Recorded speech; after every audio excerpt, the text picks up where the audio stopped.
من قلب الأطلس المتوسط، حيث تمتزج الطبيعة الخلابة بعمق التاريخ، ومن مدينة خنيفرة عاصمة زيان وموطن الأصالة والمقاومة، نرافقكم في هذا التقرير إلى علم تنسجه الأيادي وتحييه الذاكرة، علم تقوده المرأة الخنيفرية الزيانية بكل فخر واعتزاز، محافظة على التراث الأمازيغي ومجددة له بروح عصرية تواكب تحولات الزمن.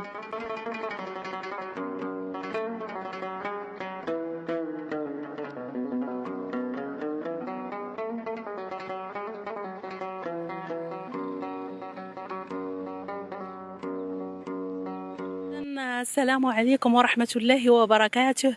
تحية طيبة لكل متابعي جريدة فلاش 24 الأوفياء أينما كنتم. نحن اليوم من قلب عاصمة زيان مدينة خنيفرة، وبالضبط من فعاليات المعرض الإقليمي للمنتجات المجلية. جئنا اليوم لنسلط الضوء على أناميل ذهبية تبدع في الصمت، إنها المرأة الأمازيغية التي تحدت وقاومت الصعاب. إذن فلنذهب إلى المعرض لنغمر أنفسنا في عالم الإبداع المحلي ونكتشف جماليات وروائع الصناعة التقليدية.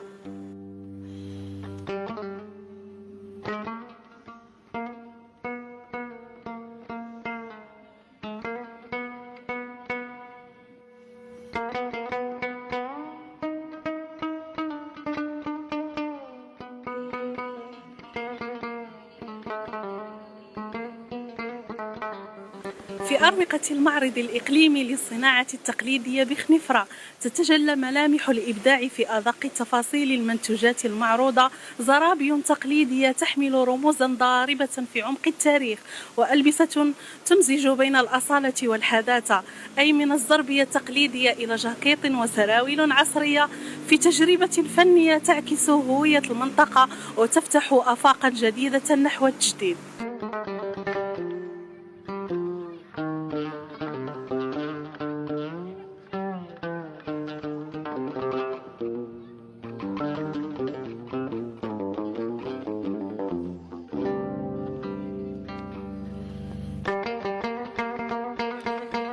ورغم بوادر الرواج والإقبال، لا تزال التحديات قائمة، من ضعف الإمكانيات إلى صعوبة التسويق، مرورا بإكراهة الإنتاج وغياب الدعم الكافي. عراقل تضع الحرفيين أمام اختبار يومي بين الاستمرار والتراجع.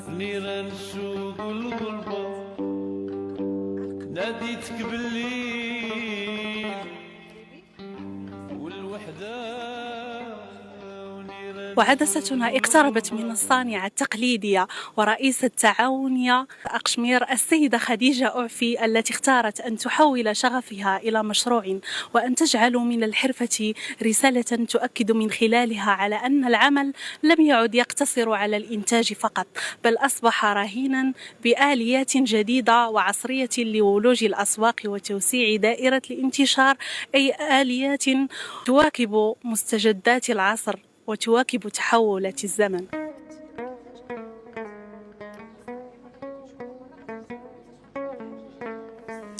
وبين ثنايا التجربة والإرادة تولد قصص تستحق أن تروى. ضيفتنا اليوم هي السيدة خديجة أعفي. يسعدنا ويشرفنا أن نستضيف هذه المرأة العظيمة التي تعتبر من رائدة الصناعة التقليدية ورمزا للتميز والإبداع، التي ستشاركنا وسنفتح معها باب الحوار حول تجربتها وخبرتها في مجال الصناعة التقليدية ودمج التقليدي بالعصري. أهلا بك سيدتي وشكرا لتلبية دعوتنا. بداية، من هي السيدة خديجة أعفي؟ خديجة أعفي هي رئيس مسيرة تعاونية أقشمير العطو، وهي تعاونية متخصصة في تصميم وإنتاج أزياء عصرية مستوحاة من الزربية الأمازيغية كالحنبل والمزارة. سيدتي، كيف كانت خطوتك في مجال الصناعة التقليدية، وما الذي دفعك لاختيار هذا المجال خصوصا في إقليم خنيفرة؟ شكون اللي خلاني نختار هذا المجال؟ كانت الوالدة ديالتي حريفية، كنفيق في الصباح كنلقاها كتنجب بديك المدرة وكنوض انا كندخل كنعاونها، هذه عقده، هذه جراي، هذه. منين تمكنت من الحرفه وليت باش نختار زعما هذا الحرفه، وليت قلت علاش ما ندير شي حاجه عصريه اللي نستهدفوا بها الشباب ويبغيوها. سيدة خديجة أعفي، ما هي أبرز المنتوجات التي تقدمونها داخل التعاونية ديالكم أي تعاونية أقشمير، وماذا يميز الألبسة والزرابي التي تقدمونها عن غيرها؟ المنتوجات اللي كنقدموا هو كاينين الزرابه، كاينين الحنابل، كاينين الميزارات، كاينين لي فيست، جاكيت، مونطو، حقائب، احذيه، قفطان بالمساء امازيغيه.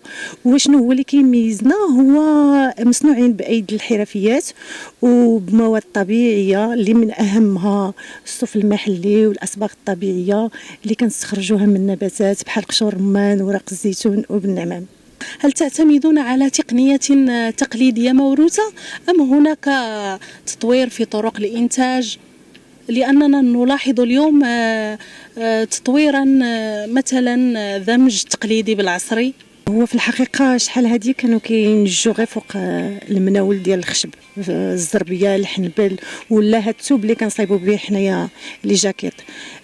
دابا ولات تطورات، ولاو المناول ديال الحديد، شحال هذه كيكونوا واقفين غير دوك العمامد هكا وتيدقوا لهم المسامر في الحيط باش يبقى المنسج واقف. دابا لا، ولاو تيكونوا مفيكسين ديال الحديد، مناول ديال الحديد فيكسيين وتيدوروا ريوسهم، ولا بعدا سهلت علينا الخدمه، ماشي بحال شحال هادي زعما كيكون المنسج واقف وشويه يميل وشويه يرجع لها تجي. دابا لا، تيبقى مفيكسي.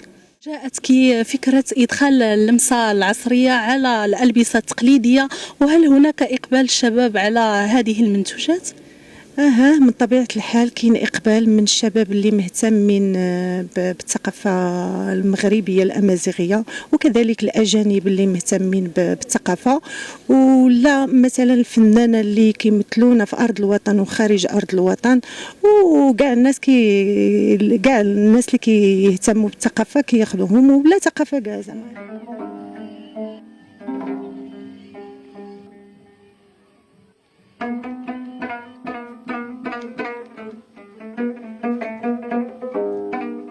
وفيما يخص التسويق الإلكتروني، هل تعتمدونه في ترويج لمنتجاتكم؟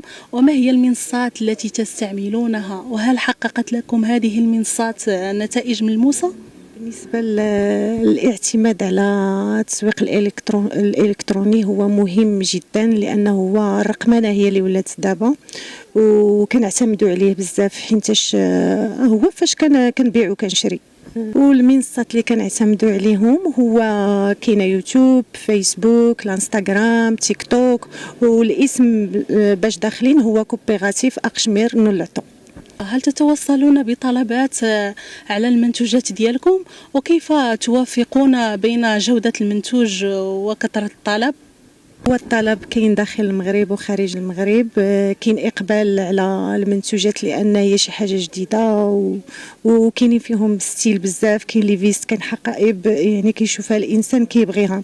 وكيفاش كنوافق ما بين الانتاج والمنتوج؟ هو كاينين حنا المتعاونين بزاف، راه كنتعاونوا. قبل ما نصيفط الحاجه كندير لها كونترول، نشوفها مزيان واش هي هذيك ونديها نصيفطها بيديا.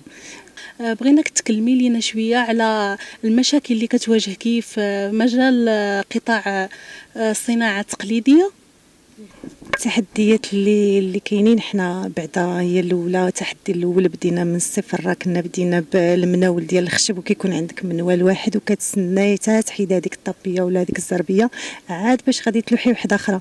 دابا الحمد لله استفدنا من المبادره الوطنيه للتنميه البشريه، خديت فيها المناول والحمد لله كاينين لي ماشين باش كنخيط الجاكيت، وكاين عندي لا ماشين باش كندير الشربي، الحقائب، احذيه. هذا ما كان. ومن الجانب الإنساني والتعاوني، تحدثي لنا شوية على دور التعاونية ديالكم في تمكين النساء والشباب داخل المنطقة. هي تعاونية نسائية اقتصادية واجتماعية تضامنية، والهدف ديالنا هو نمكنوا النساء اقتصاديا وتمكين الشباب من هذا المنبر. الشباب والشابات اللي بغاو يتعلموا الحرفة ولا الصنعة التقليدية كالزربية والحنبر ولي جاكيت، مرحبا بهم يجوا عندنا. لاله خديجة، ماذا أضافت لك هذه التجربة على مستوى شخصي؟ ضافت ليا استفدنا بزاف من التكاوين وما بقيناش محدودين في الزربيه، ولينا طورنا، درنا حاجات جديده، ما بقيناش محدودين في واحد الحاجه، كاين الابتكار كاين الابداع. وفي الختام ما هي رسالتك الأخيرة للشباب؟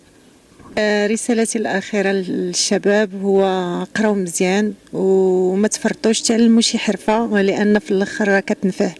بين الإصرار والتحدي تواصل المرأة الخنفرية الزيانية كتابة فصل جديد من حكاية التراث، حكاية لا تروى فقط بل تصنع بكل فخر، رسالة أمل تؤكد أن الصناعة التقليدية ليست مجرد ماض يحكى بل مستقبل يبنى، وأن الحفاظ على الهوية يبدأ من دعم من يصونها.